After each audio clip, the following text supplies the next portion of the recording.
So I had been seeing Dr. Azim for some other issues, and as we were reviewing an MRI, he asked me if I knew I had uterine fibroids, and I didn't. When Dr. Azim mentioned that I had these, and then he said, "Hey, do you have bad periods?" And I said, "Yeah, I have horrible periods." But I just thought that's just what life was. And they have been progressively getting worse probably over the last 3 years. So I just thought, well, you know, this is just kind of what I have to live with. And he said, well, there's a few options. You need to go see gynecology about some of them, and I would recommend you do that, but there's an option here as well.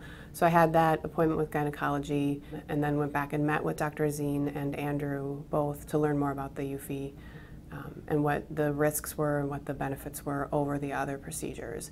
And what it really boiled down to for me is I really wanted to deal with the pain and the bleeding, and trying to get rid of them was definitely something that I was interested in doing, because there were times where, you know, it would make me think twice about the things that I did, or where I was going to go, or how long I was going to be without the ability to, you know, go to the bathroom, or, you know, things like that.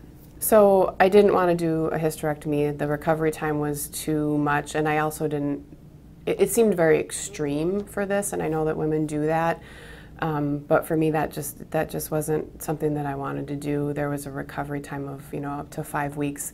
This recovery time, after about 4 days, I was feeling much better, up and able to do things, get around, and after a week I was feeling right back to my normal self.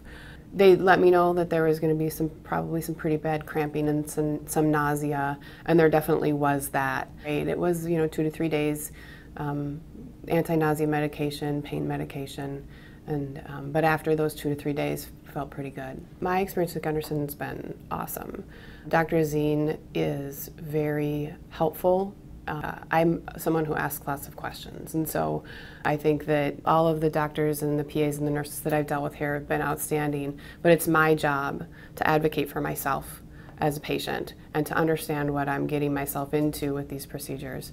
And so I take that pretty seriously, and so I probably spent close to an hour with Dr. Azim and Andrew going through the procedure itself, the risks, what the benefits were, lots and lots of questions. And so Dr. Azim has never ever made me feel like any of my questions were silly, or that he didn't have time for me.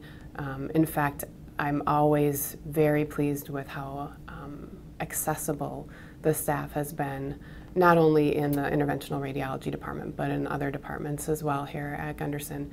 You just feel like you're welcomed, that they really care about what's happening, and it's not just their job to take care of you, that they really do care and want to make sure that whatever it is that's going on with you is taken care of to the best of their ability. The other thing I would say about Dr. Azim is he's probably one of the smartest guys I've ever worked with. He just knows his stuff, and just very, very smart, and I would trust him with anything that he said. Yeah, I think we should do this. I'd research it, I'd go through it with him, but I would trust that that's what would be the right course.